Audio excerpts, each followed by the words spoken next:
ત્યાં આગળ આવ્યા હતા. એ તળાવમાં એક કાચબો રહેતો હતો. એ બહુ જ વાતોડિયો હતો. મન ભાવે ત્યારે વાતો કર્યા કરે, બા સાથે વાતો, બાબા સાથે વાતો, વાતો જ કર્યા કરે. એને આ બે હંસો સાથે દોસ્તી થઈ ગઈ.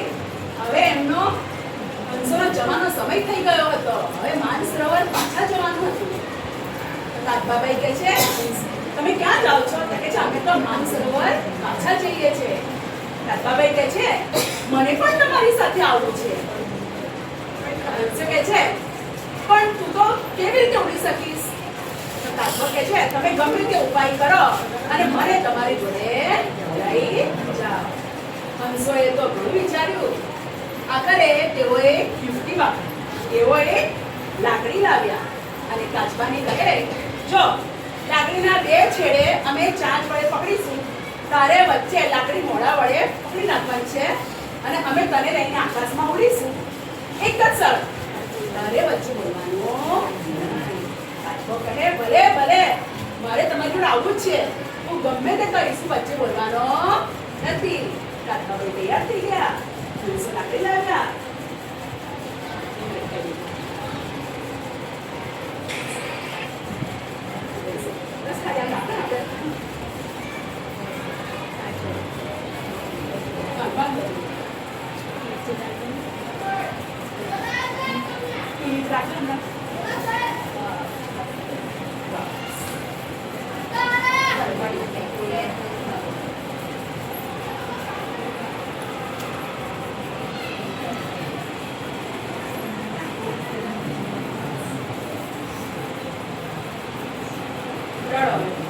હંસો તો ધીમે ધીમે કાચબાને લઈને આકાશમાં ઉડવા માંડ્યા. છેક અંદર પહોંચ્યા પછી કાચબાબાઈને તો નીચે જોયું તો નીચે તો સરસ મજાના પહાડો હતા, નદીઓ હતી.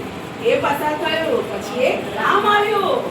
ગામમાં તો બધા લોકો કાચબાને જોઈને, એ કાચબાભાઈ આકાશમાં ઉડે છે, કાચબાભાઈ આકાશમાં ઉડે છે, આમ કરવા લાગ્યા. કાચબાભાઈ થી રહેવાયું. કાચબાભાઈ તો બોલવાનું મન થઈ ગયું. જો કેવો ઉડ્યો, અને એમ કરીને બોલવા ગયા અને કાચબાભાઈના મોંમાંથી લાકડી છટકી ગઈ અને કાચબાભાઈ તો કઈ પડી ગયા, નીચે પડી ગયા. કાચબાભાઈના તો નામ રવિ ગયા. બતાવશો એટલે